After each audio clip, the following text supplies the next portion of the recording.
Alamin ang latest weather update ngayon dito sa Sir Aris Official Weather News Today.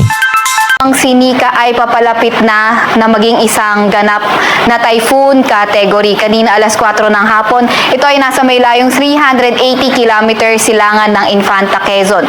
Nagtataglay ng lakas na hangin na 180 km per hour malapit sa sentro at bugso na abot sa 135 km per hour. Kumikilos sa direksyong kanluran sa bilis na 20 km per hour.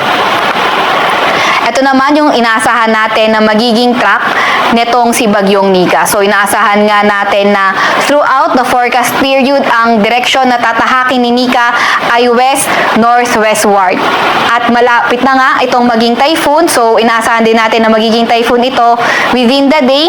Peak intensity ito ay bago mag-landfall. So ang landfall niya, estimate natin, ay maaari sa may Isabela or Northern Aurora by tomorrow morning or early afternoon. Pero regardless kung saan man ito mag-landfall, kailangan pa nga mag-ingat na ating mga kababayan na malapit sa area nitong bagyo, pati na rin yung may mga signal at may mga weather advisory na area dahil sa mga banta ng malalakas na mga pag-ulan at malalakas na hangin. Palagi tayo makipag-ugnayan sa ating mga DRR officers at also lagi rin nga tayo mag-antabay sa mga ilalabas na update ng Pag-asa.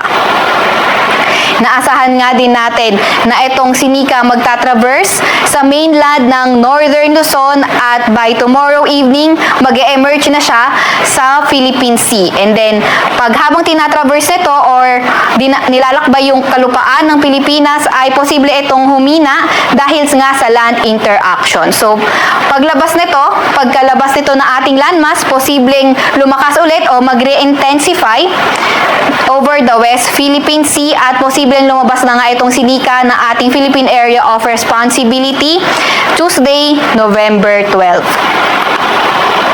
At dahil pa rin nga kay Bagyong Nika nakataas ang signal number 2 sa may northern portion ng Aurora, sa may Isabela, sa may Quirino, sa may southern portion ng mainland Cagayan, sa may Nueva Vizcaya, sa may southern portion ng Apayao, sa may Abra, sa may Kalinga, sa may Mountain Province, Ifugao, sa may northern portion ng Nueva Ecija, southern portion ng Ilocos Sur, sa may La Union, northeastern portion din ng Pangasinan. So pag signal number 2, minimal to minor threat to life and property. Samantalang nakataas naman ang signal number 1 sa nalalabing bahagi ng Cagayan, kabilang na nga ang Babuyan Islands, nalalabing bahagi ng Apayao sa may Ilocos Norte, sa nalalabing bahagi ng Pangasinan, nalalabing bahagi ng Aurora, sa may Tarlac, northern portions ng Zambales, nalalabing bahagi ng Nueva Ecija, sa may Pampanga, Bulacan, pati na nga rin sa may Metro Manila.